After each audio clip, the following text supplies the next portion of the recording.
It's that time again. Temperatures are cooling, which means it's time to start talking about winter care for cannas.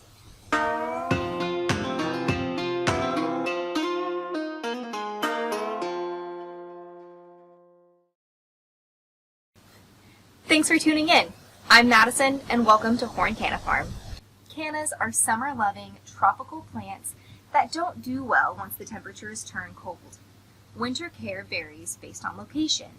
For zones 8 and warmer, you guys have it easy and can leave your rhizomes in the ground during winter. For zones 6 and colder, we recommend digging your rhizomes and storing them indoors for the winter. Zone 7, which is the zone we're located here on the farm, is a bit of a middle ground. Cannas can be usually left in the ground, but do need to be covered to keep them warm and during any severe winter temperatures. So, let's dive in and talk about winter care in more detail. If you're unfamiliar with gardening zones, I've included a link in the description below that helps describe those and also has a map to help you find your zone. In this video, you'll talk about waiting until after the first frost to start preparing your cannas for winter. We have a good reason for this. The first frost is the signal to cannas that it's time to go into dormancy. Instead of using energy to grow, produce foliage, and store nutrients in the root system, cannas turn off their active metabolism and become dormant. It won't hurt your cannas to start preparing for winter before the first frost, but we like to use this frost as a signal that it's time to give your cannas some extra TLC. Now, let's talk about winter care for those who live in Zone 8 and warmer. As I mentioned, you guys have it easiest. Simply remove the year's foliage and leave the bulbs as they are. We do recommend waiting until after the first frost. However, if your foliage starts to look a little scraggly, it's fine to do this a little earlier. If your cannas have become overcrowded or you would like to transplant them, it's best to wait to do this until the spring at the normal time of planting. For these warmer zones, your cannas should overwinter without any problems. Okay, now let's cover zones 6 and colder.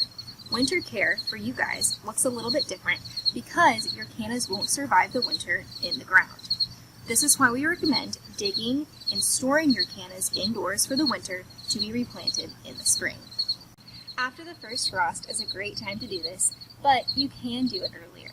The most important detail to remember is to dig the cannas before the ground freezes more than 2 to 3 inches below the soil.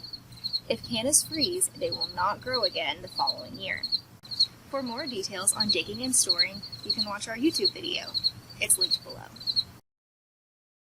Last, but obviously not least, is those of you who are also in Zone 7. We do call this the gray area or the middle ground. If you want to be sure, you can always dig and store your cannas just in case to be on the safe side, but that's not usually necessary. Once that first frost hits, we recommend removing all of the foliage before covering the cannas in hay straw, grass clippings, or leaves. This layer of insulation will keep the cannas warm until spring. Here on the farm, we use hay straw, but use whatever's most convenient for you. Actually, we do have one more thing to talk about, and that's regarding cannas planted in pots for any zone that is 7 or colder. If you'd like, they don't have to be dug entirely. Instead, you can clip the foliage from the top, just like you did your plants in the ground, and store the entire container indoors in a place where it won't freeze. A garage is great. An ideal storage temperature is 50 degrees, but you definitely want to keep it over 32 degrees, again, because we don't want the cannas to freeze. We hope this information helps you have success with overwintering your cannas this year. If we missed something or you have another question, feel free to drop a question below in the comments. We're also available via email or messaging on both our Facebook and Instagram pages. Don't forget to subscribe to our YouTube channel so you don't miss our next video. Until then, happy gardening.